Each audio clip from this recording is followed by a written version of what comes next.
You already might be channeling and not even know it. And what is channeling? It is like tapping into cosmic Wi-Fi so you can reach new levels of consciousness through working with spirit guides or your inner children or your higher self or different timeline versions of you or source.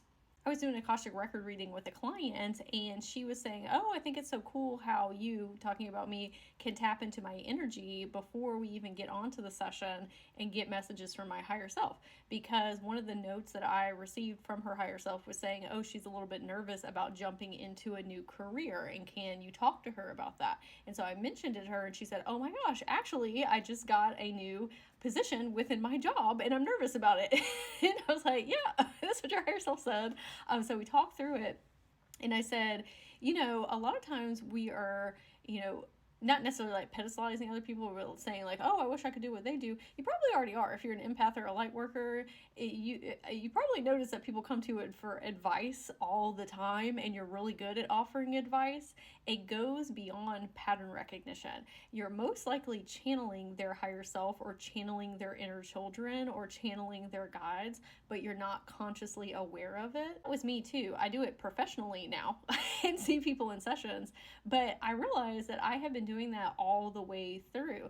The difference was when I consciously started doing it and I started claiming that within myself, because the modalities that you work in have nothing to do with you being an energy healer. Modalities are the tools and the way that you decide to share your gifts with the collective and the community. But if you're an empath or a light worker, you're probably very good, like I said, at giving advice and helping your friends and family.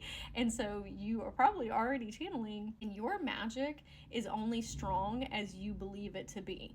It has to do with the observer effect. So if you're like, yeah, I can channel people's higher selves, I can offer really good advice and support, or maybe even safe space for people, or helping them feel seen, heard, and validated, like those are all beautiful gifts as well. But if you claim that within yourself, it gets stronger and stronger, and you gain more confidence in listening to your intuition and also being able to hear those different channels within the other person.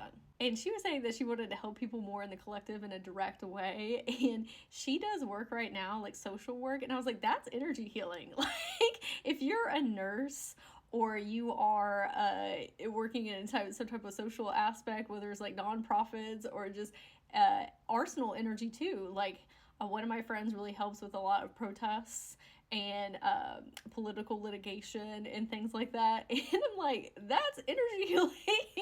Just because it doesn't look like what a quote unquote like spiritual coach, spiritual mentor is doing, you are helping in the ways that you are meant to be helping. And if you want to learn how to fine tune your channeling abilities, definitely recommend checking out my Quantum Evolution Academy that is coming up in February. And I would love to hear in the comments if this helped you have a perspective shift about the abilities that you already have innately within yourself.